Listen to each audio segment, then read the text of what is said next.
आप 712 से जिस भाषा को सुन रहे थे, जिस जहालत को देख रहे थे, जिस आक्रांताओं को देख रहे थे, जिस मजहब की किताब में लिखा हो कि मुशरिक का कत्ल वाजिब है, मुशरिक मीन मूर्ति पूजक, उस किताब के लोगों से आपका कैसा भाईचारा हो सकता है?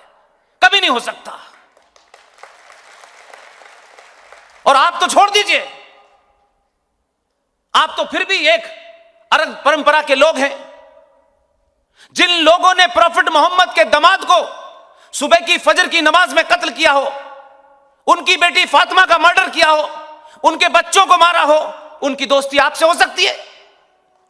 वो मोहम्मद के सगे नहीं हुए, आपके सगे होंगे? आप किस गलतफहमी के शिकार हैं? आप अपने निजी संबंधों को सार्वजनिक संबंध समझते हैं। किसी आपकी दोस्ती हो सकती है, किसी के साथ आपके निजी रिश्ते हो सकते हैं, लेकिन वो रिश्ते राष्ट्र के लिए नहीं हो सकते। इसीलिए इसी प्रदेश का एक आदमी 2019 में पहुंचा, दूसरे साथी को बुलाया, व्यवस्था में बैठे हुए लोगों को समझ में आ गया, नहीं ये तो सोता ही नहीं है। बहुत सवाल उठते हैं, मीडिया लिखते कब सोता है, कब खाना खाता है, जब देखो जब बोलने के मोड में रहता है, और जब लोग सुनते नहीं है टेलीविजन पे तो मन की बात रेडियो में कर देता है। कोई रास्ता नहीं छोड़ता। इसमें एक बात सीरियस है, वो ये जानता है कि 1000 साल कम से कम 712 से ये सनातनी अपने पुरुषार्थ को भूल गया, अपनी परंपराओं को भूल गया, अपने आदर्शों को भूल गया, बहादुरों को भूल गया, और कायरों को आपने अपना आदर्श बनाया। इसलिए कायर डरपोक आप पे राज कर रहे थे। इसलिए उसके हर एक्शन में, हर चलने में, उसके कपड़ों में, बातचीत में, खड़े होने में, हर चीज में सनातनियों को मैसेज है। समझने की कोशिश कीजिए। मैं जब असित भाई के घर से निकला तो मुझे बाहर 2 घोड़े खड़े मिले।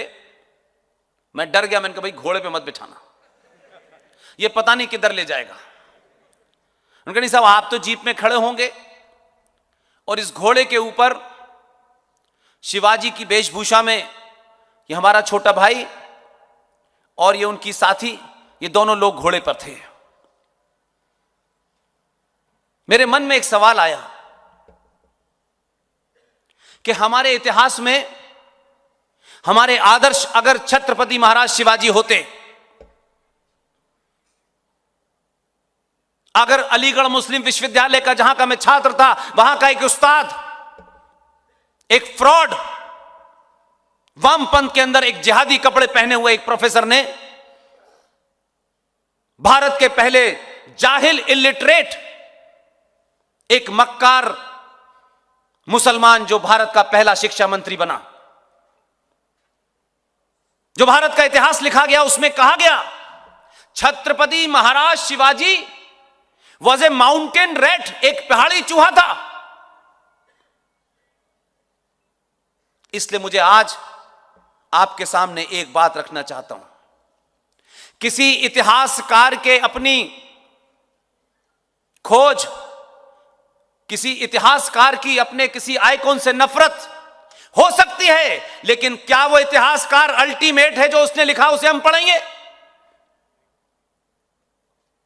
जब आपने छत्रपति महाराज शिवाजी को अपना हीरो मानना शुरू किया, जिस दिन आपने उस इतिहासकार की उस झूठ और मक्कारी और फरेब को अपनी किताब से निकाल के फेंका और आपने कहा कि आप किताबों में पढ़ा सकते हैं, किताबें पढ़ाना और न पढ़ाना सरकार के काम है, लेकिन राष्ट्रवादियों ने छत्रपति महाराज शिवाजी को जिस दिन यह समझा कि छत्रपति महाराज शिवाजी ने अफजल खान के इरादों को पहचान लिया था और वक्त रहते उस अफजल खान को अल्लाह मियां के पास पहुंचा दिया। मैं ये मानता हूं कि अगर छत्रपति महाराज शिवाजी के सही बात पढ़ाई जाती तो इस देश में अफजल गुरु की नस्ल पैदा नहीं होती। ये अफजल गुरु पैदा ही इसलिए हो रहे हैं कि 100 करोड़ सनातनी समाज को इतिहास गलत पढ़ाया गया, साहित्य गलत पढ़ाया गया, आपके आइकॉन गलत हुए और शब्दों के साथ खिलवाड़ हुआ, लिहाजा आपको शत्रु बोध नहीं है। भारत राष्ट्र के शत्रु ने इस तरीके के नैरेटिव गढ़े हैं कि आपके घर में शत्रु के नारे गूंज रहे हैं, आपके घर में शत्रु की भाषा बोली जा रही है, इसलिए कि हमने सब कुछ ये सोच लिया कि सब कुछ काम स्कूलों का है, यूनिवर्सिटीज का है।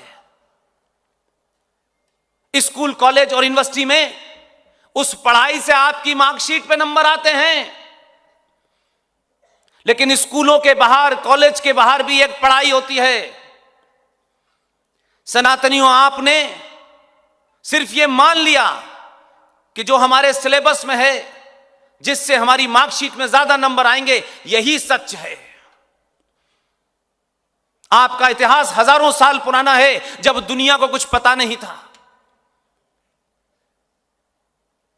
आप उन लोगों में से हैं कि कोई छोटा सी बात भी अगर हो जाती थी तो आपके यहां शास्त्रार्थ होता था, खुला होता था, मंचों पे होता था, तर्क वितर्क होते थे, फिर उसके बाद में जो बात सही होती थी वो चाहे छोटा हो या बड़ा हो उसकी बात मानी जाती थी। कहां से चले थे और कहां पहुंच गए? कोई ये बेवकूफ नाम का प्रोफेसर इरफान हबीब रोमिलथा पर कोई घटिया इतिहास लिख के चले गए, किसी की चाटुकारिता में चले गए, बड़े बड़े पदों पे बैठे, उन लोगों के इतिहास को आपने अंतिम इतिहास मान लिया।